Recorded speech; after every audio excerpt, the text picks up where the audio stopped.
오늘 이 본문을 잠깐 요약해 보면, 12사도들을 예수님께서 12제자를 이제 사도로 세우셔가지고 이들을 이제 이제 이들을 파송했는데, 이들이 나가서 현장 이제 온 동네에 나가서 막 여러 곳으로 떠져가서는 많은 병자를 고쳐 귀신을 쫓아내고, 그리고 천국 복음도 전하고 막 그러니까 굉장한 막 반향이 일어났어요. 그러니까 이제 엄청난 온 동네가 막 온 나라가 다 시끌시끌한 거죠. 그러니까 이제 이 사단이 비상이 걸렸는가 봐요. 그리고 이제 그렇게 일어나는 것들로 인해 가지고 이제 기득권자들이 또 정치권에서 막 뭔가 지금 질투심도 일어나고 염려도 되고, 그러니까 이건 또 사단의 쫙 통로가 되는 거예요. 이 사단이 그런 건 아주 기똥차게 잘 이용하거든요. 그래가지고 야, 죽이라, 니한테 위협이 된다, 놔두면 안 된다 하는 그런 마음을 집어넣으니까 헤롯이 예수님을 찾아 죽이려고 다른 복음서에서는 이 헤롯이 예수님을 찾아 죽이려고 그런 마음까지 품더라 그랬어요. 그래서 예수님께서 지금은 때가 아니다. 내가 오늘 내일 또 좀 더 복음 전하고 제3일에는 내가 완전해질 거다. 예루살렘에 올라가가지고 선지자가 예루살렘이 아닌 곳에서 죽는 일이 있느냐 하면서, 그래서 예루살렘 올라가가지고 내가 대제사장과 서기관들과 바리새인들에게 그리고 죽임을 당하고 사흘 만에 살아날 거다. 그런데 지금은 아니다 이 말이야. 그래서 가서 헤롯에게 가서 그렇게 전하라 하면서 오히려 그래서 이제 헤롯이 그렇게 설치니까 피해 가버렸어요. 피해 간 곳이 베세다라. 베세다라는 오늘 이 본문에서는 베세다라는 곳으로 이제 피해 가버린 거예요. 피해 가니까 엄청나게 많은 무리들이 여기저기서 이제 몰려 나와가지고 예수님 입에서 나오는 제자들로 인해 가지고 더 많은 사람들이 이제 소문이 나고, 그러니까 이제 제자들도 저 정도인데, 그 주인은 예수님은 어느 정도겠느냐, 여러 가지 기대치를 가지고 예수님의 입에서 나오는 은혜로운 말씀도 듣고 자고, 그 다음에 또 예수님께로부터 병도 고침 받기를 원하고, 또 병 고치는 그런 모습을 보고 싶기도 하고, 막 이래저래 해서 큰 무리들이 예수님께 따라 나왔단 말이에요. 그러니까 이제 그렇게 따라 나오는 그 무리들을, 그러니까 이제 예나 지금이나 요즘도 많이 그런 일들이 많이 일어나죠. 옛날에 유광수 목사님도 초창기에 이제 신학생들 10명을 세워놓고 이제 그들에게 복음편지 그거 이렇게 다 써가지고 자기 이 펜으로 직접 써가지고 그걸 복사해가지고 그걸 이제 나눠주면서 현장에 가서 황금 모작 10곳을 정해가지고 거기 가서 이제 복음 전하라 했단 말이에요. 그 현장을 복음하라. 그러니까 이제 이 부산시내 이제 아주 중요한 지역의 10군데에서 어마어마한 전도가 폭발이 됐어요. 전도 폭발이 일어나니까 그 영향력이 소문도 영향력도 얼마나 어마어마하게 일어나겠어요. 그러니까 이제 이 사단이 막 비상이 걸린 거예요. 그러니까 이제 목사님들의 질투심을 폭발하게 해가지고 그래서 본격적인 핍박이 시작된 거예요. 그러니까 요즘도 그래요. 그런데 요즘처럼 이 우리나라는 민주주의 사회야, 정도. 민주사회. 그런데도 불구하고 그 정도인데, 옛날에 왕정사회 때에 그 어두운 시절에 얼마나 더 했겠느냐. 그러니까 예수님께서 그런 분위기를 이렇게 탁 이제 감을 잡아야 돼요. 그런 분위기였구나. 그러니까 이제 예수님께서 그냥 피해 가버렸어요. 왜냐면 예수님은 3년 공생애를 좀 더 이렇게 지내다가 그 다음에 딱 때가 돼가지고 예수님 이제 십자가에 못 박히셔야 되거든요. 그것도 다 때가 있는 거예요. 하나님이 예정하신 때가 있는데 때가 되기도 전에 그래. 그런 건 아니다 이 말이죠. 그래가지고 이제 예수님께서 이제 베세다로 갔는데 수많은 무리들이 따라오는데 그 따라온들 중에 병든 자들도 많더라고요.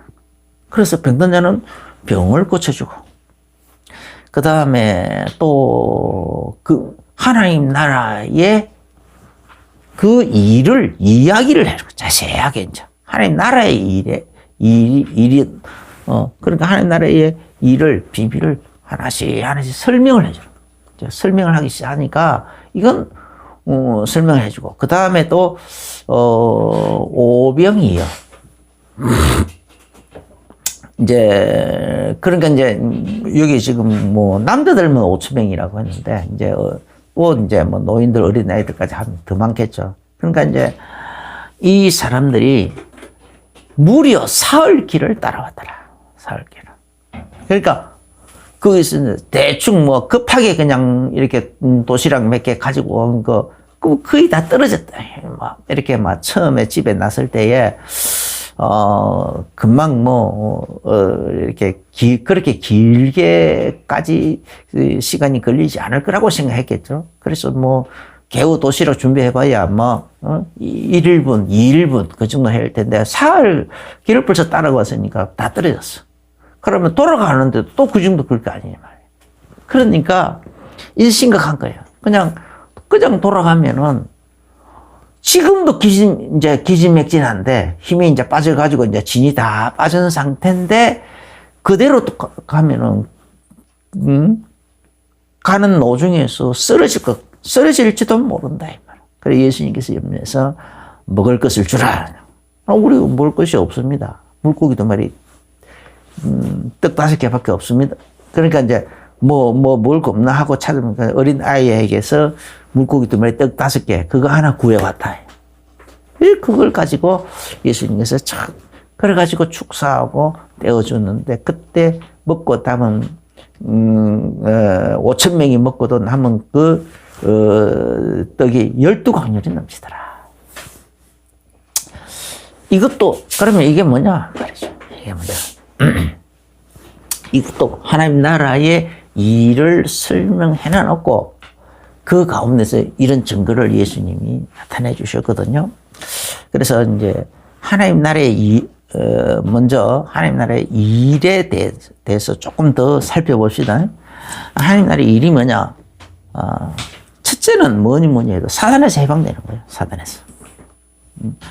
그러니까 마태복음 12장 28절부터 29절에 보면은 사단이 모든 사람들이 거의 다 사단에게 확 장악되어 있지 않느냐 말이에요. 그래서 내가 병을 고친다는 것은 사단을 먼저 결박시켜 놓고 거기 있는 자를 끄집어내는 거다. 성령으로 그렇게 하고 있다라고 말씀하셨죠. 그러니까 사단에게 장악되어 있던 지배당하고 있던 눌려서 살고 있던 그 사람들이 거기서 해방되어 가지고 이제 예수님의 통치권 아래로 와서 하나님의 생명의 성령의 통치권 아래로 다시 들어오게 되면 그걸 얘기하는 거예요. 그게 이게 이제 단순한 사단에서 해방이 아니라 그게 하나님 나라의 첫 번째 사단에서 해방되는 거. 두 번째는 죄에서 해방되는 거. 얼마나 하나님 나라에 하나님이 사람을 도와주려고 해도 죄의 벽이 가로막혀 있어. 하나님이 사람을 사랑하여 함께 하고 싶어도 죄 때문에 안 돼. 인간이 하나님께 나아가서 이렇게 하소연을 하고 하려고 해도 또 죄의 벽이 가로막혀서 안 되는 거야. 그래서 원죄도 있고 조상의 죄도 있고 자기 자범죄도 있고 이런저런 많은 죄들이 있었는데 그 죄의 벽을 어떻게 극복하느냐 말이에요. 그래서 그 죄 때문에 이제 죄에서 해방된다라는 말은 누가복음 5장 20절에 보면 그 중풍병자가 예수님께 나왔을 때 예수님께서 중풍병자에게 그냥 질병을 그냥 구제적 중풍병을 구제하고 병이 떠나가게 하고 그렇게 하면 되겠는데 그렇게 하지 않고 소자야 네 죄사함을 받았느니라 그렇게 선포하셨다고 했어요. 그러니까 그래놓고는 사람들이 그렇게 이제 딱 해가지고 이게 뭐냐 막 저 사람이 도대체 누군데 죄를 사는가 막 이렇게 하니까 예수님께서 그들에게 다시 설명하는 거예요. 네 죄사함을 받았다 하는 말하고 네가 병이 고쳐졌다 하는 말하고 어느 것이 더 쉽겠느냐. 그러나 병 고쳤다 하는 지금까지 해봤던 그대로 하는 거 그게 더 쉽단 말이에요. 그런데 두 개 다 같은 거다 이 말이에요. 그게 다 같은 거다. 그래서 내가 너희로 죄 사하는 권세가 있음을 알게 하려고 일부러 그 단어를 골라서 했다. 그러니까 네 침상을 들고 걸어가. 네 재산 받았으니까 침상을 일어나 침상을 들고 걸어가라.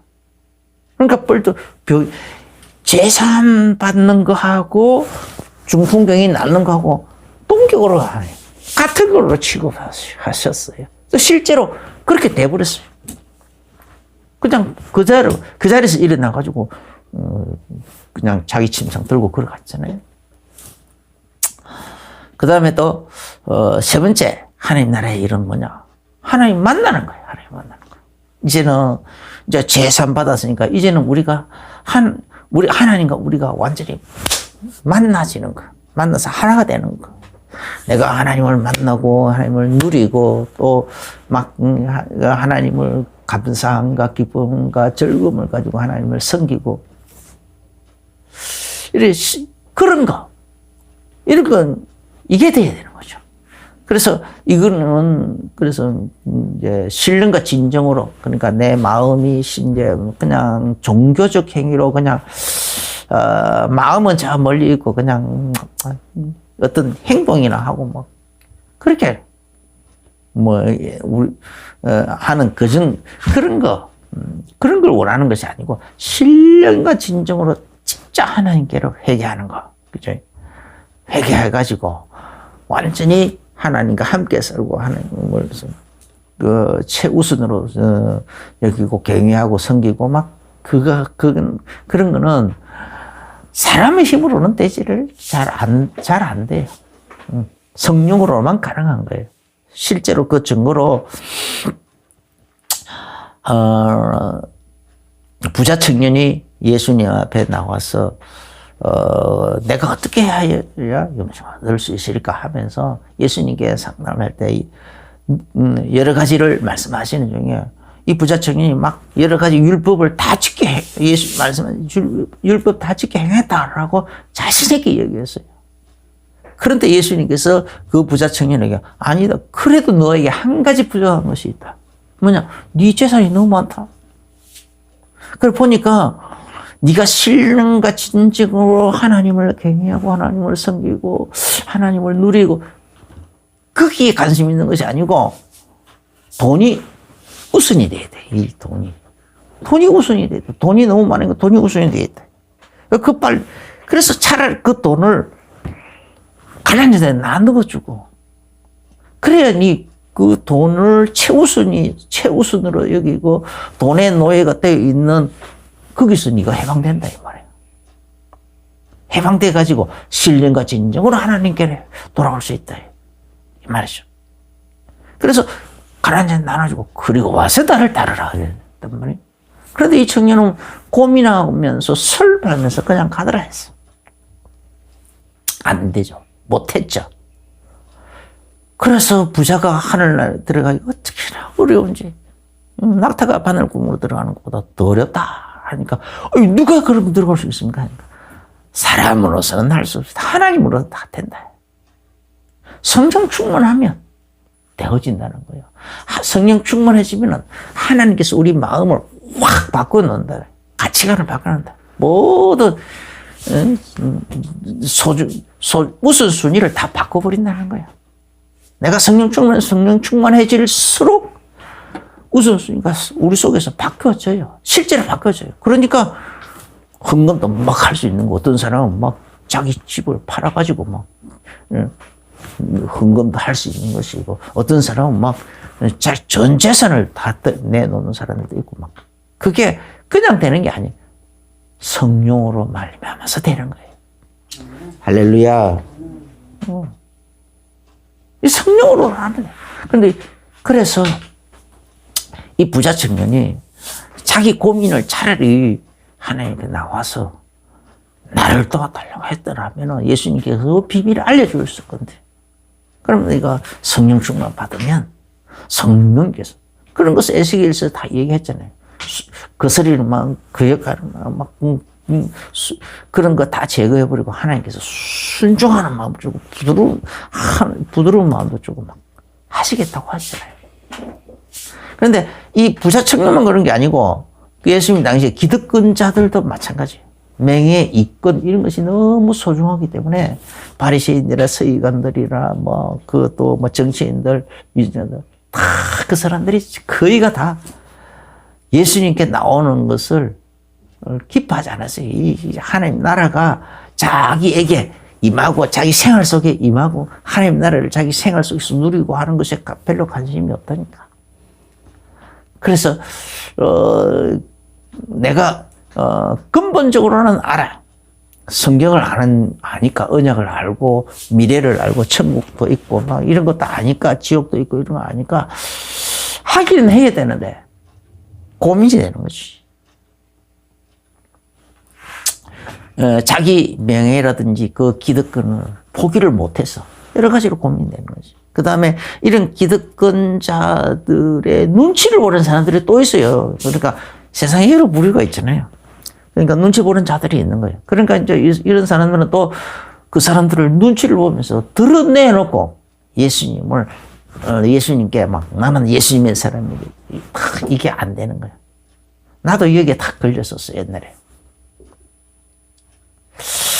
그렇게, 그러니까 이제 예를 들면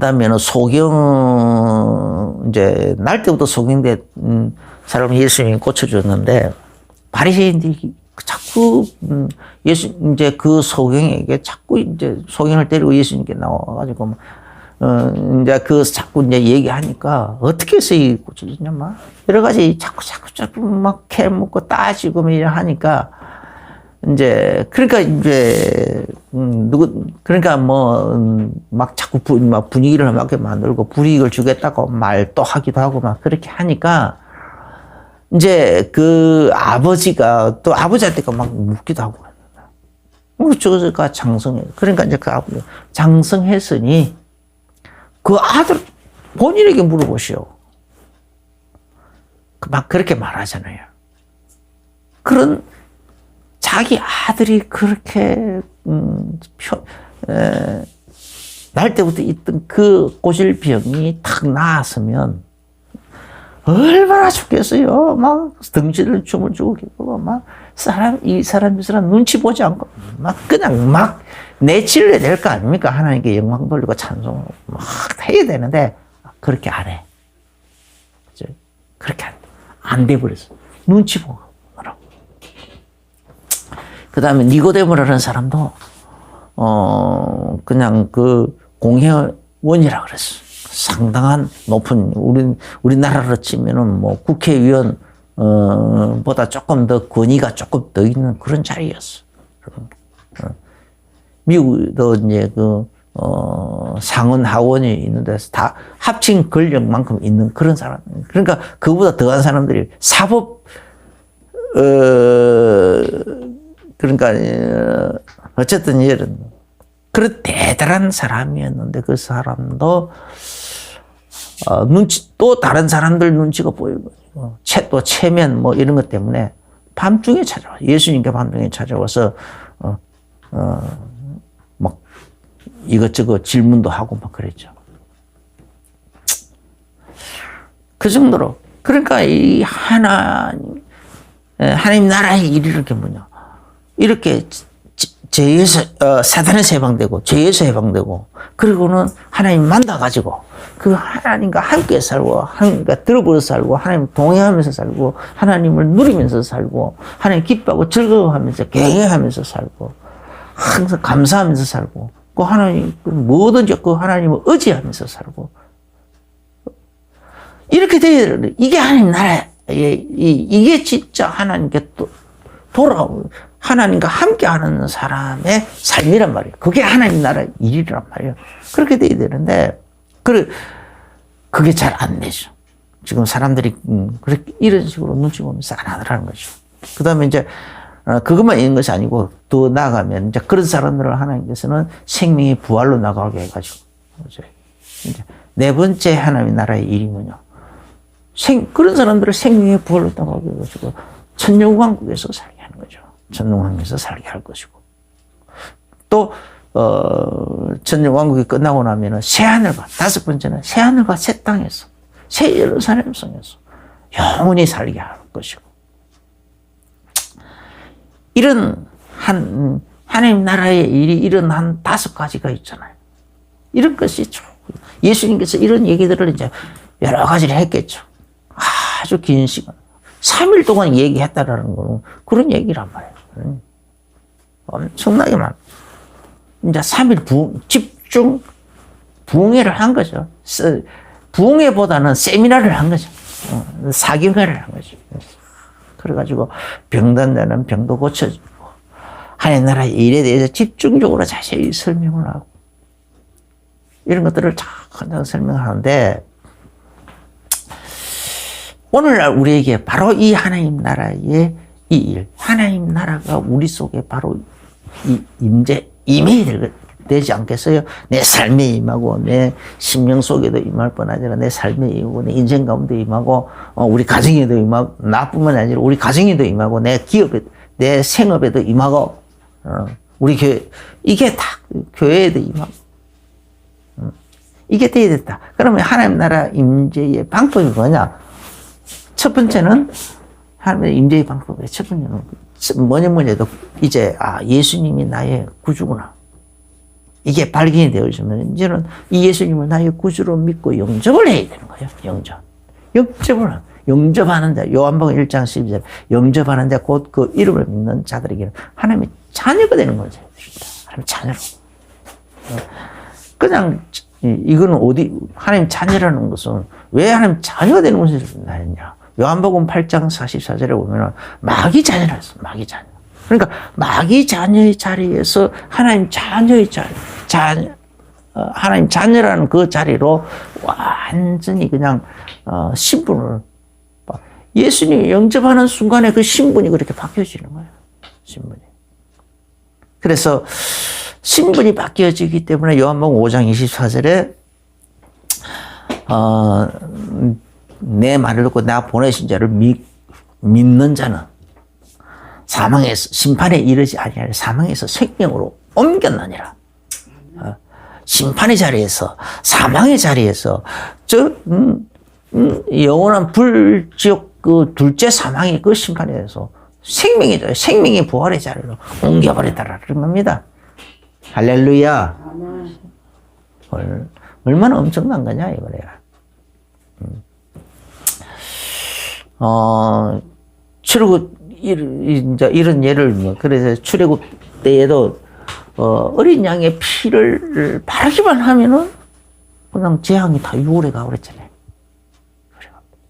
그러니까 그리고는 애굽 땅에서 해방돼 나왔다. 이와 같은 하나님이 이런 걸 통해서 미리 설명을 해준 거야. 누구든지 예수님을 구주로 영접하기만 하면은 신분이 바뀐다. 모든 심판이 너에게서 유월에 가버린다. 할렐루야. 심판이 끝났다. 두 번째, 그 다음에 이제 구주로 영접만 하는 것이 끝나지 않고 두 번째로는 주인으로 영접하라는 거예요. 구주로만 영접하는 거기서 머물지 말고 완전히 주인으로 영접하라는 거예요. 주인으로 영접한다는 말은 인도자로 네 살아가는 삶의 인도자로, 목자로, 혹은 보호자로, 혹은 왕으로 너를 보살피시는 분으로 이렇게 실제로 범사에 인정을 하라는 거예요. 잠언 3장 6절입니다. 너는 범사의 여호와를 인정하라. 그리하면 내 길을 지도하시리라. 거든요. 예수님을 주인으로 구주로만 믿고 영접하는 정도에서 지나서서 이제는 그분을 너의 주인으로 영접을 하고 주인의 자리에 왕의 자리에 영접해 놓고는 범사에 그렇게 인정을 하라는 거예요. 그렇게 인정을. 그러면은 살아계신 하나님께서 네 범사에 친히 너를 보살피고 다스리고 그 증거를 주시겠다. 그게 하나님 나라의 일이라는 거예요. 이제 구약에도 그런 구약 성경은 예수님이 오시기 전이잖아요. 그래 언약만 주신 거예요. 여러 가지 예표나 뭐 그렇게 예표만 막 준 거예요. 쉽게 말하면 예수님에 대한 그림자예요. 그런데 이 구약 시대 때도 이렇게 멀리서 언약만 바라보고 그 다음에 그 예표나 그 그림자만 바라보고도 믿은 사람들이 많아요. 이렇게 하나님의 나라를 하나님의 나라 비스무리한 것들을 누린 사람들이 참 많다니까. 예를 들면은, 이스라엘 백성들이 전체적으로 누린 것이 애굽 땅에서 나와가지고 광야를 40년 동안 지나는 동안에 하늘에서 만나가 항상 내려졌잖아요.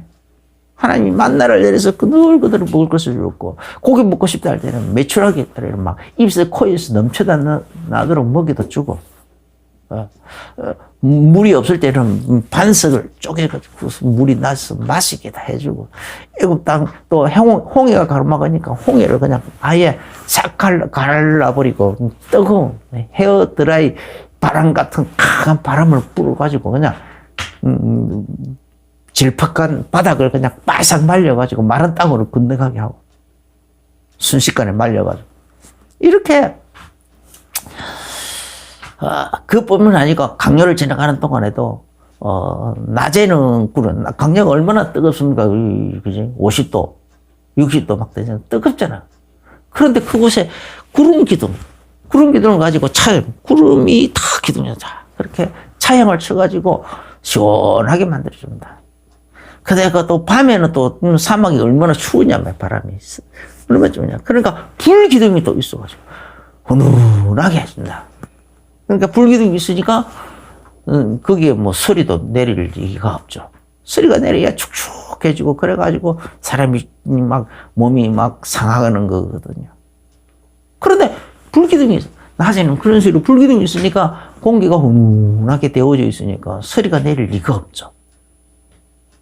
그러니까 춥지가 않는 거죠. 그러죠. 구름기둥, 불기둥으로 그렇게 구름기둥, 불기둥이 인도만 내갔다라고 생각하는데 그게 아니에요. 보살핀 거예요, 그렇게.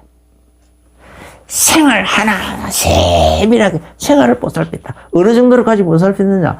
그 40년 동안에 의복이 하나도 헤어지지 않았다. 낡아지지 않았다라고 했어. 신발도 낡아지지 않았다 그랬어. 그래서 발이 하나도 부러뜨지 않았다 그랬어. 그런 식으로까지 하나님 보살핀 거예요.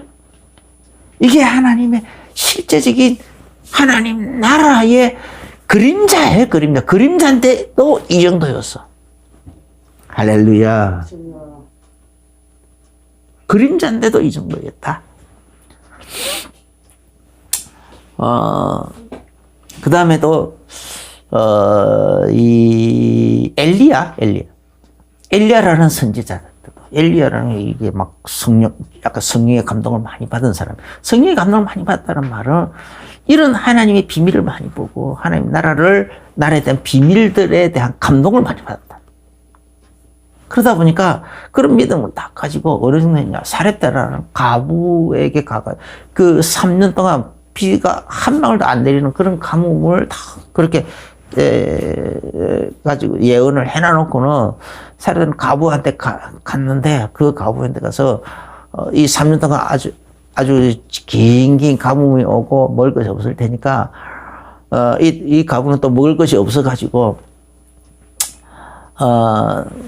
그 가루 한 줌, 그 다음에 기름 한 병, 반 병인지 한 병인지 그거밖에 없었다. 그거 가지고 이제 마지막 음식을 만들어 먹고 아들하고 이제 그 다음부터는 이제 굶어 죽으리라 하고 이제 비장한 각오를 가지고 그걸 만들려고 하고 있는데 엘리야가 거기에 나타나 가지고는 그걸 가지고 너와 네 아들을 위해서 먹지 말고 나에게 먼저 가져와라. 그러면은 여호와의 말씀에 여호와 이름을 얘기하는 거야. 이 가뭄이 끝나는 날까지 네 가루통에 가루가 없어지지 않고 기름통에 기름이 없어지지 아니할 거다. 그렇게 얘기했더니 이 가부가 그 말을 그대로 받아들였어요. 엘리야의 말, 하나님의 사람 엘리야의 말을 듣고는 그 하나님의 엘리야가 전달해주는 그 하나님 말씀을 그대로 받아들여서 인정해버리는 거예요. 인정해서 얼마나 자기 마지막 해보려고 하는 그게 얼마나 이제 거기에 자기 감정이 복잡한 감정이 많이 서려 있었겠어요. 애착이 갔겠어요. 그런데 그걸 싹 포기해버리고 하나님 말씀 그대로 받아들여서 하나님 탁 들여버렸어요. 엘리야에게 끝날 때까지 가루통에 가루가 없어지지 않고 기름통에 기름이 없어지지 않더라 그랬어요. 계속 먹었어요. 그래서 자기도 먹고 엘리야도 계속 이렇게 자기 집에 먹는 동안 공개하고 열왕기상 17장 8절부터 그런 얘기죠. 그래서 이제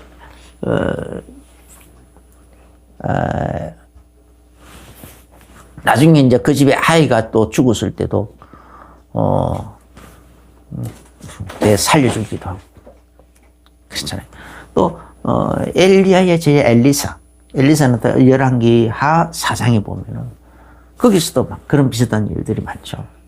어떤 엘리사의 제자, 그 제자 중에 누가 좀 일찍 죽었는가.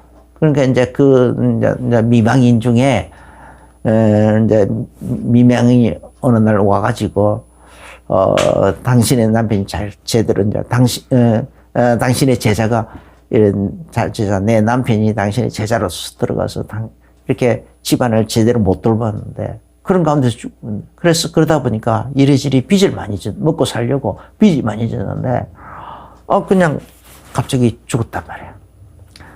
이제 그 빚을 못 갚을 떡이가 되니까 우리 아들을 종으로 체주가 종으로 데려가려고 한다. 당신이 해결해 달라고 막. 그러니까 그래가지고 이 엘리사가 그러면 동네 다니면서 네 집에 있는 게 뭐냐? 기름 반 병밖에 없습니다. 그런가? 그래. 그러면 온 동네 다니면서 빈통이나 빈통은 다 빌려다. 그리고는 그 기름을 그 통에다가 갖다 부어라. 그래서 이제 문을 꽁꽁 잠그고 하라.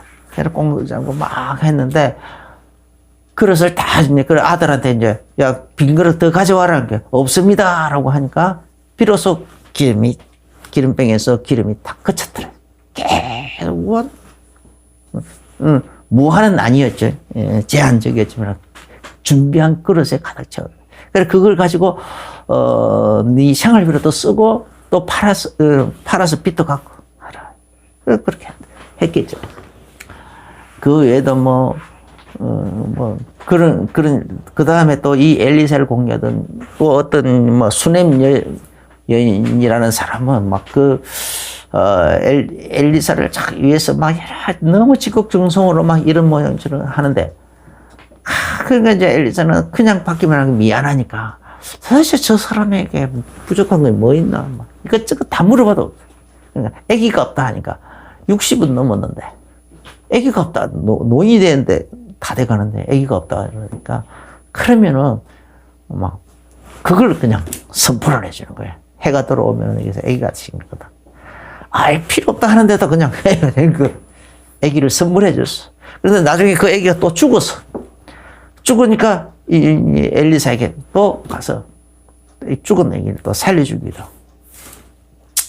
이런저런. 그 다음에 또 보리떡, 어떤 사람이 보리떡 20개 하고 약간의 채소를 가져옵니다. 그 말은 뭐, 길게 잡아야 20인분이고, 그렇지 않으면은 한 10인분 정도 되겠죠. 10인분이나 20인분 정도 되는 그런 음식을 가져왔는데, 사람은 엘리사와 함께 있는 그 제자들하고 생각해도 사람은 100명이라.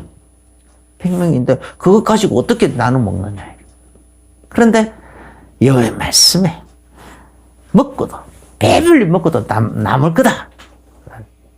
그렇게 했는데, 실제로 그렇게 했어요. 그러니까 오병이어, 오늘 이 본문, 이 복음서에만 있는 것이 아니고 그런 일들이 이미 구약시대 때도 있었다니까. 구약시대 때도. 배불리 먹고도 남았더라고요.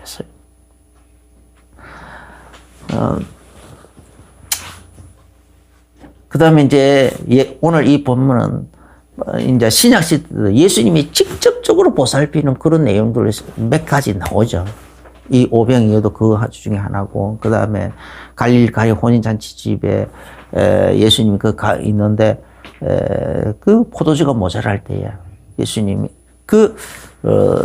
그래서 처음에는 나하고 무슨 상관이 있습니까 했지만, 그러나 주인으로 딱 인정을 해버리는 제치를 쟀을 때, 그 조건이 형성됐을 때는 예수님께서 맹물을 포도주로 만들어 줬단 말이에요. 그래서 그 포도주 모자란 문제를 해결해 주셨죠. 예수님이 보살핌이라. 예수님이 직접 그런 식으로 보살피는 거죠. 또 계시록, 이제, 그 다음에 이제 마태복음 15장에도 7병이요. 4,000명을 7병이어도 또 4,000명을 그런 일도 또 있었죠. 비슷한 일들이 많아요. 어떤 일들이. 아주 많아. 시간이 없어서 얘기 다 못하죠. 계시록 7장, 그런데 그런가 하면 계시록 7장에서 7장 9절부터 17절에 보면은 마지막 때 7년 대환란 직전에 흰 옷 입은 큰 무리들 나오는데 예수님께서 그들을 7년 대환란 기간 동안 한 사람 한 사람에게 장막을 쳐서 그들을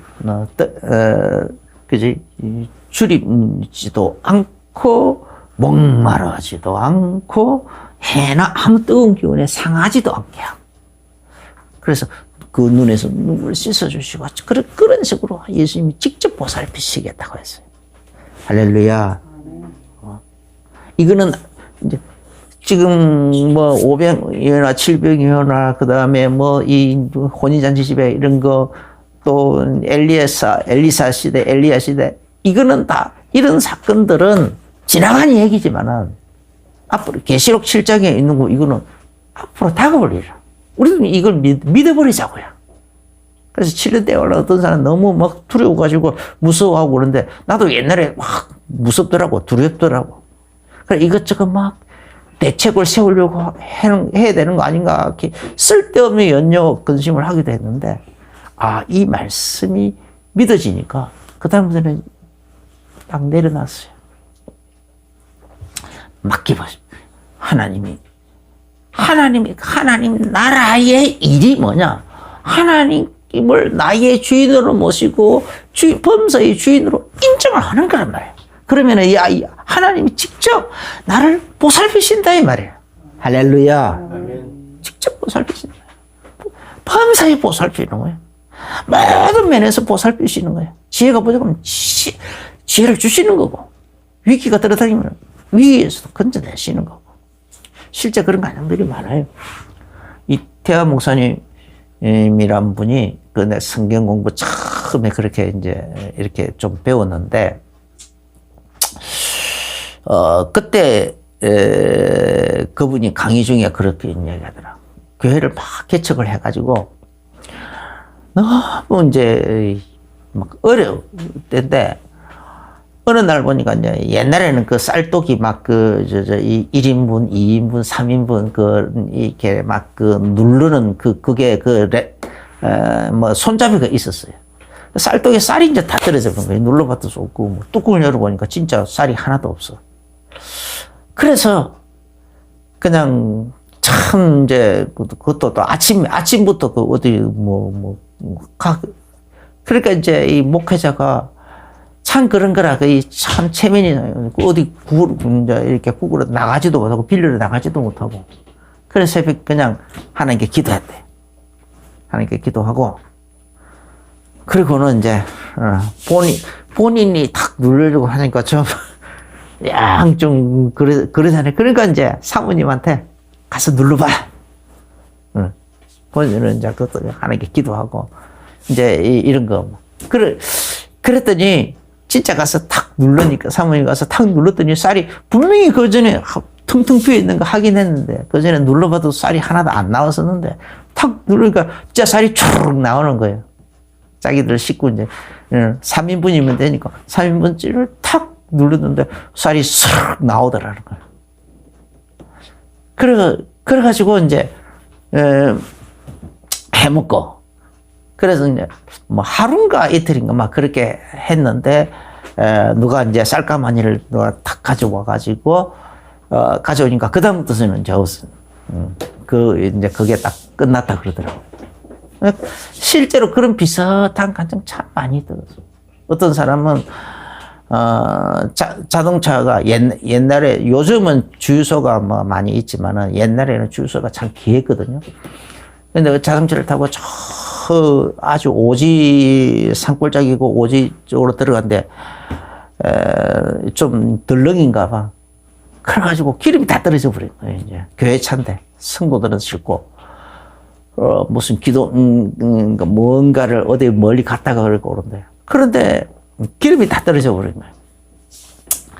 그런데 걸어갈 수도 없고 차를 버리고 갈 수도 없고, 얼마나 난감하냐 말이야. 그래가지고, 기름통이 막 손을 얹고 막 기도를 했대. 막 기도를 잔뜩 해놔놓고는, 그리고 다시 이제 시동을 거니까 시동이 걸렸대. 그래가지고 쭉 가다가 주유소 나온 곳에 가서 기름을 넣어. 그렇게 주유소 있는 곳까지 가서 기름 넣을 때까지 계속 그냥 시동 걸고 갔대. 분명히 기름 다 떨어져가지고, 그래가지고, 시동이 꺼진 차가 그렇게 됐대.